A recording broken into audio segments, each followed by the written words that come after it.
My name is Lynn Thomas, and I am the town planner. I've been with the Town of Easton since 1990.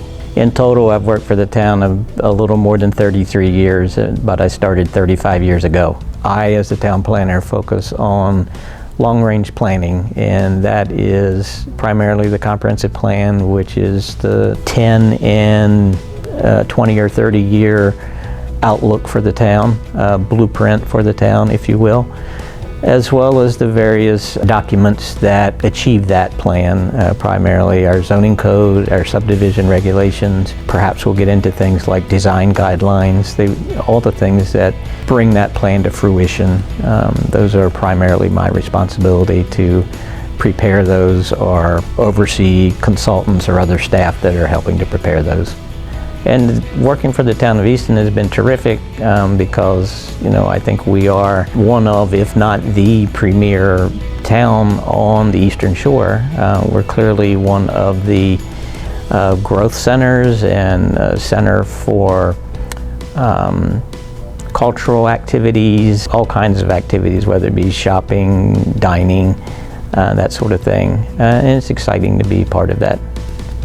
In terms of projects that have stood out in my time here, a couple that come to mind. One in a general sense is we came up with the idea of involving the public very thoroughly and very early on in our long-range planning process. So at least if we've done our job and gathered adequate input, we have a sense of what the public is desiring at the very front end of the process.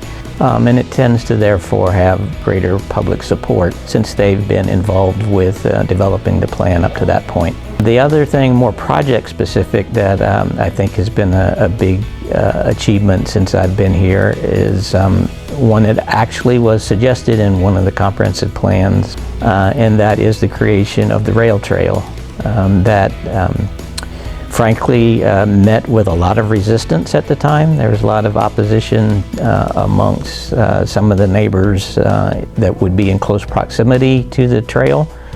But it has been, I think, by pretty much anyone's measure, of overwhelming success, and to the extent that we are actively looking at ways in which we could expand that system even further throughout town. Free time, what's that? So I have a second job I've had for the last 10 years I'm an adjunct professor at Salisbury University, where I teach one class each semester on planning subjects. So that occupies a lot of my time, except for this time of year, which is great to enjoy the summer. And we have two daughters, and our oldest has graduated and has moved to the Western Shore. And our youngest is in the final year of a PhD program. I certainly enjoy getting together with them and doing family activities. My youngest daughter in particular has recently gotten into running, which is something that I formerly did a lot more actively and trying to get back into it. And in fact, we have a 5K race tomorrow that we're doing in Salisbury. So given the weather, my goals are no longer to do anything impressive in terms of time-wise, and more focused on survive. To learn more about Easton, Maryland, visit us online at www.eastonmd.gov or follow us on social media under the handle @townofeastonmd.